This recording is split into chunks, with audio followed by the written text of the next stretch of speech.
নম্বর, তাই না? আদ-দারসুর রাবিউ ওয়া 20 না, তাই না?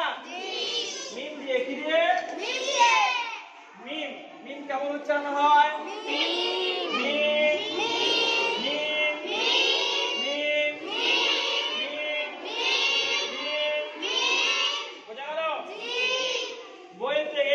ছবিতে প্রথম কি দেখতে পাচ্ছ? বেঞ্চ, তাই না? বেঞ্চের আরবি কি বলতো? মাকআদুন। বেঞ্চে মিম কব জবর, মিম কব জবর, আইন জবর, কি হয়? মাকআ, মাকআ, কান্দু পেশ, তাহলে মাকআদুন। মিম থেকে মাকআদুন, মিম থেকে মাকআদুন, মিম থেকে মাকআদুন। মাকআদুন মানে বেঞ্চ, মাকআদুন মানে বেঞ্চ। মিম থেকে মাকআদুন, মাকআদুন মানে বেঞ্চ। বুঝতে পেরেছো? দ্বিতীয় দেখো কিসের ছবি? পেন্সিলের ছবি, তাই না? আচ্ছা, এই পেন্সিলের ছবি দেখতে পাচ্ছ? এই পেন্সিল কি বলা হয়?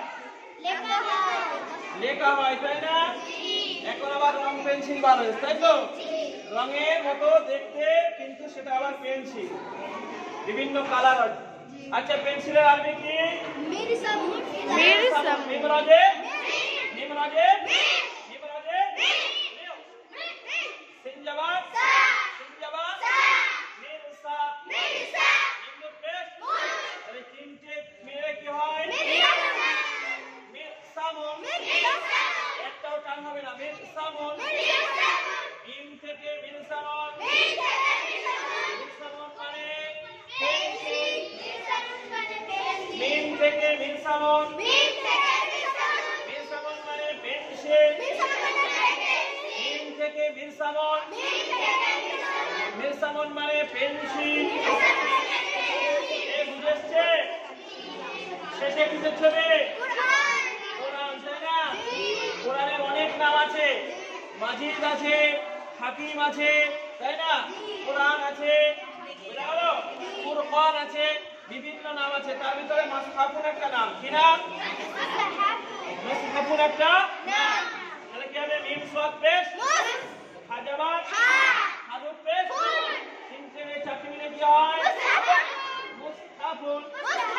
মিম থেকে মুসহাফুন, মিম থেকে মুসহাফুন, মিম থেকে মুসহাফুন, মিম থেকে মুসহাফুন।